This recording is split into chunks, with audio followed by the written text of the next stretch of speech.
Good evening, Sir Mark. Good evening, everyone present. My name is Aryavrat Malhotra. I'm from Don Bosco College. So I've read about you intending to become a priest, but you chose journalism. So why journalism? Why not any other profession? Well, in a sense, journalism chose me. Yes, I did intend to become a priest, and the bishop. I used to be very fond of drinking beer, and the bishop said to me, "Your place is more in the public house than in the pulpit." So that's why one of the reasons I didn't become a priest. But I have to say, I have a great respect and admiration for the clergy of all churches. But then came a stage in my career when I was out of a job, and by some fluke, I got into the BBC in the personnel department. And the personnel department was very boring and full of files and sitting in London. And then an opportunity came to go in a sort of, to come to India. There was a vacancy in the office. And it wasn't really a journalistic job, it was an administrative job. But as I'd been born in India, I'd always been interested in India, and my family's relationship with India went right back to the middle of the 19th century. I decided, well, let's go for this job and see if it's less boring.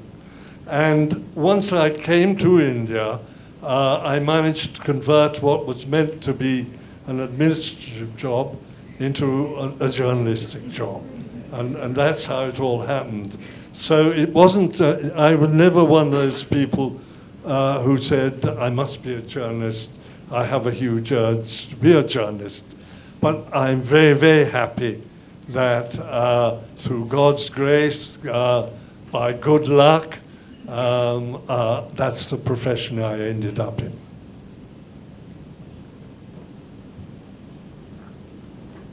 Hello, good evening. My name is Shail. I'm a first-year journalism student at St. Xavier's College. I wish to ask, in this year's Global Press Freedom Index, the Reporters Without Borders had ranked India 140th out of 180 countries. As budding journalists, should this ranking be of concern for us or press freedom in this country? It's about India's declining position in press freedom, in terms of press freedom. Yes. 140 out of 180 countries. Yes, I read that. Yes. Yeah, yes. So has it become more challenging for journalists now? Yes. Well, yes, I certainly think that India should be concerned about that. And I certainly think that there are some pressures that the government puts on newspapers, on some television stations, which are making journalistic freedom, reducing journalistic freedom, and I think it's something which should be worried, right, certainly. And I think that governments should be prepared to face criticism because they learn from criticism as well. If you're trying to make everyone say good things about you, well, what's the point of it? There isn't any. Criticism and journalistic criticism is very valuable for people who genuinely want to do good for the country. And Indira Gandhi's example, I mean, not listening to criticism or just ignoring it didn't serve her very well, right? No, absolutely. Indira Gandhi, as you know, lost the election because she never listened to criticism, and also because Devkant Barua, who was the president of the Congress Party, when I spoke to him after the election, Indira lost, he said to her, well, we lost it because we got completely lost contact with people and with the people. And I said, why was that? And he said, well, I have to admit, one reason was because people were afraid of Indira Gandhi's influential son, Sanjay, and no one wanted to go and tell him or tell Indira other things were going badly wrong, particularly with the family planning program.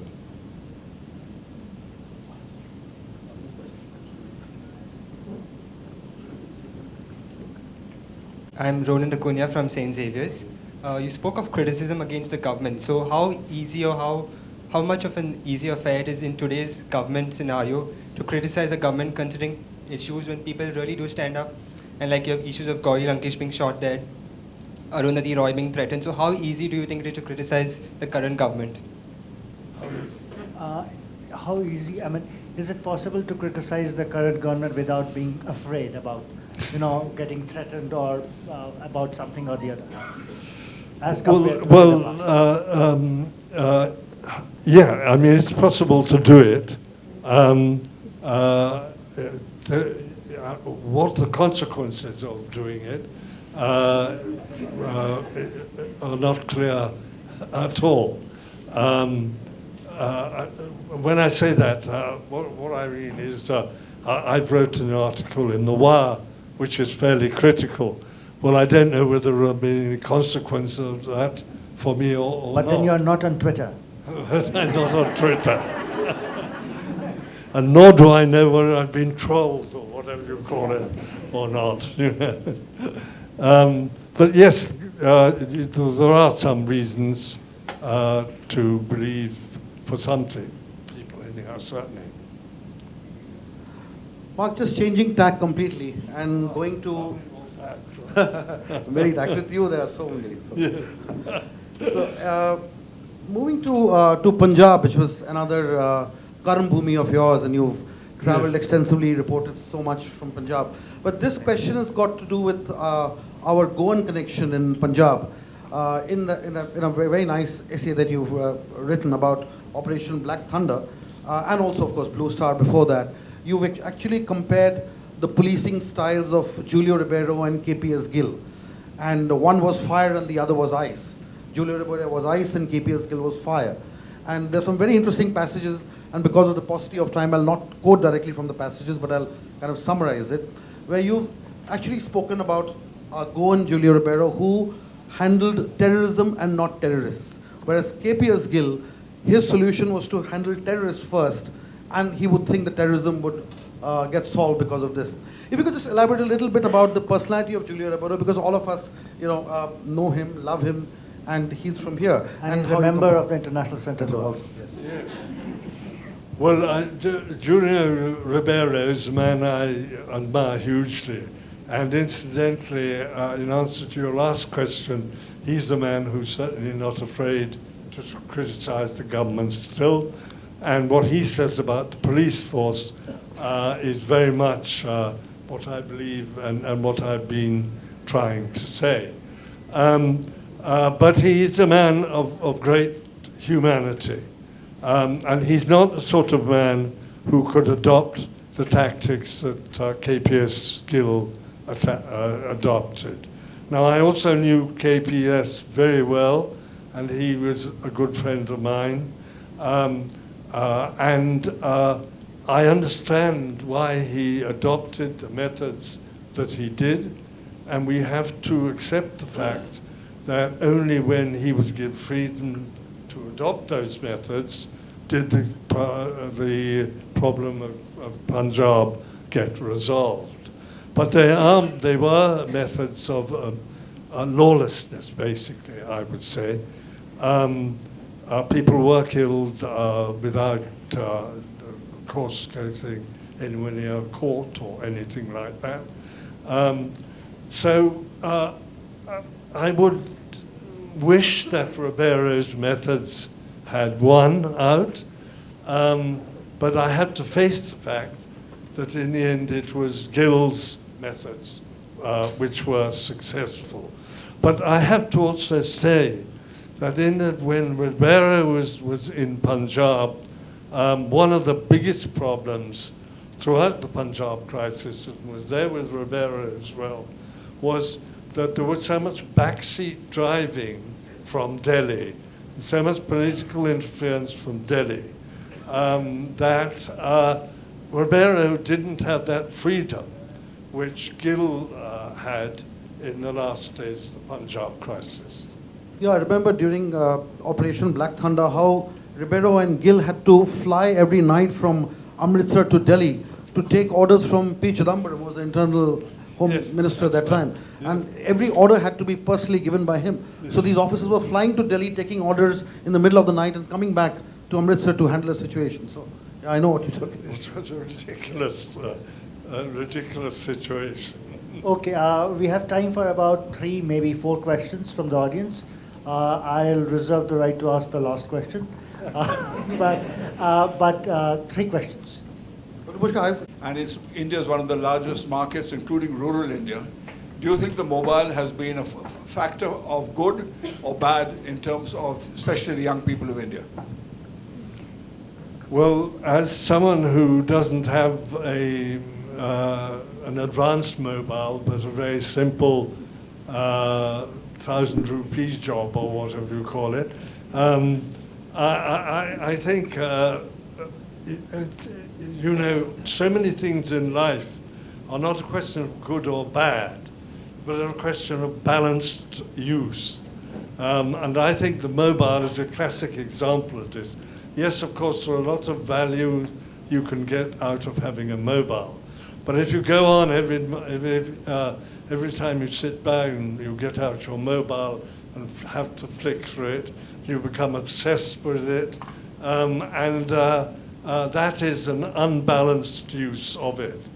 And incidentally, on this point, not simply on the point of mobiles, but in general, I wrote a book called India's Unending Journey. And the whole theme of that book was that India is a land which believes in balance and in the balanced use of everything. And I think the mobile is a classic example of this. Yes, it's a great tool, if you like, but if it dominates you, then I think it's a very bad one. And I think, in general, the mobile does generate, certainly, a lot of rather futile, rather unnecessary communication, which wastes people's time. But I think the answer is use your mobile in a balanced way. Yugant Naik, Faculty Department of International Relations, Goa University. One of the important reason attributed to the rise of, a sudden rise of all nationalist forces all across the world is a consolidation of capital. And they have one commonality between them, right from United States to Bolsonaro and in India, is their capacity to control the medium that carries opinion, mediums of mass communication, whether it is television media or trolls on social media. So how do you define free press in this extreme rightist and nationalistic regimes?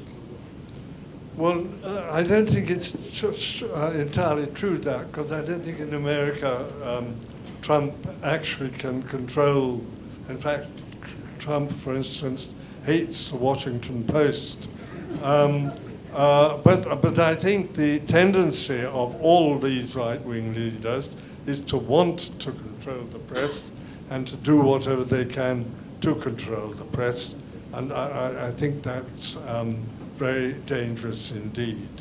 And I think, if I could just add one more point to that, I think one of the reasons why we have these right-wing leaders is because the neo-capitalism or Reagan-Thatcherism, call it what you like, was again going back to my point about balanced, was unbalanced. And in its reliance on the private sector, in its the private sector policies, it led to the neglect of large sections of society, or the feeling that they were being neglected. And the supporters of these right-wing leaders on the whole are the class of people who feel that they have been left out by this type of capitalism. Two more and then we end.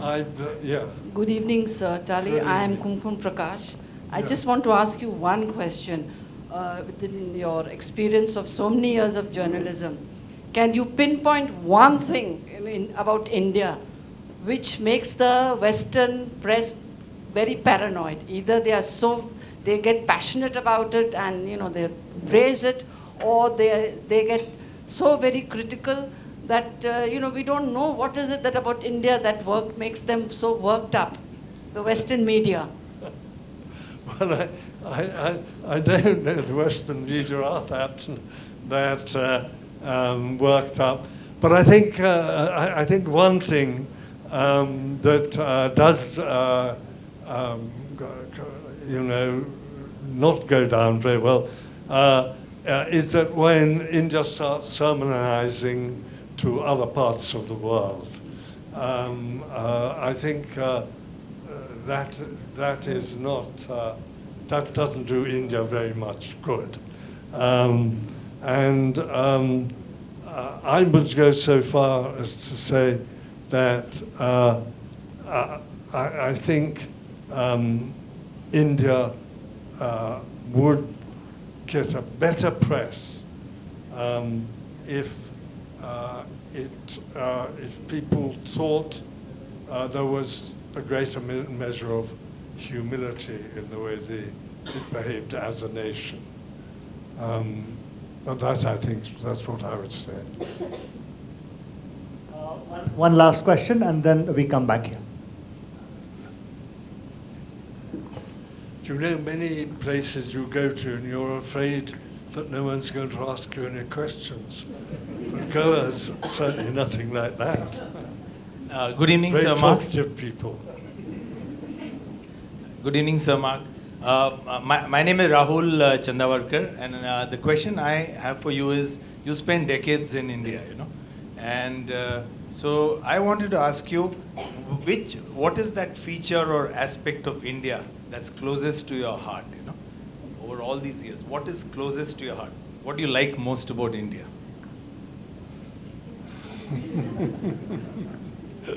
Well, there are many, many things, but I think the thing which has had the most profound impact on my life is what I've been mentioning a bit about religious pluralism, the belief in balance, the belief in discourse rather than in meme-tutu arguments. I think that because it is so different from the atmosphere and what I was brought up with. I was brought up as a traditional Christian, and we were told that Jesus Christ is the way, the truth, and the life, and that's the end of it. I have learned from India that it's perfectly possible to be a believing Christian and to accept the fact that there are many different ways to God. And I think that's been a hugely important lesson for me. Okay, before we end, a little bit of Goa and your writings on Goa, and before we get to that, I think it's very important for all of us to acknowledge that what made Sir Mark Tully really stand out was he went to the smallest places in India and made people believe genuinely that he was their local correspondent, he was their local voice. Nobody thought of him as somebody who was being paradropped into a situation and reported as an outsider, and I think that's the value that he brought into it. And in this wonderful chapter on Goa called Altered Altars in India in Slow Motion, he has touched upon aspects of Goa which very few local journalists have probably done, or very few outside journalists have never done. From the meta strips agitation to the opinion poll, to the role of the UG party, to corruption in the Zuari Bridge making, to the fact that he was one of the first journalists who have actually said that the Zuari Bridge will collapse at some point of time. So in the sense that these are great takeaways. One wouldn't normally expect a journalist coming from Delhi. I wouldn't dare call him a foreign journalist anymore, but a journalist coming from Delhi to actually, that's a wonderful takeaway. And I think I'll just leave you with one little few lines from his Goa chapter. When the Portuguese left Goa, there were no bridges over the Zuari or over the Mandovi. The capital Panaji was still effectively an island. Even when the Indian administration did build a bridge over the Mandovi, it collapsed after a few years and had to be rebuilt. Now the Zuari Bridge appeared to be in danger of suffering the same fate. Inevitably, the shortcomings in the constructions of the bridges were attributed to corruption, with the connivance of politicians, contractors paying bribes so that substandard material and shortcuts were officially unnoticed. The church in Goa, which had once lent on the state for support, now felt so confident that it was not afraid to oppose the government, especially on the issue of corruption. I just leave you with these thoughts, just to show the insight that Sir Mark Tully had, not just about other places, but our own Goa, where he sits with us now. Thank you very much. Right. I just say thank you, and thank all of you for coming from all over the place and for asking so many questions. And I've learnt a lot from you, and thank you all, really a great deal.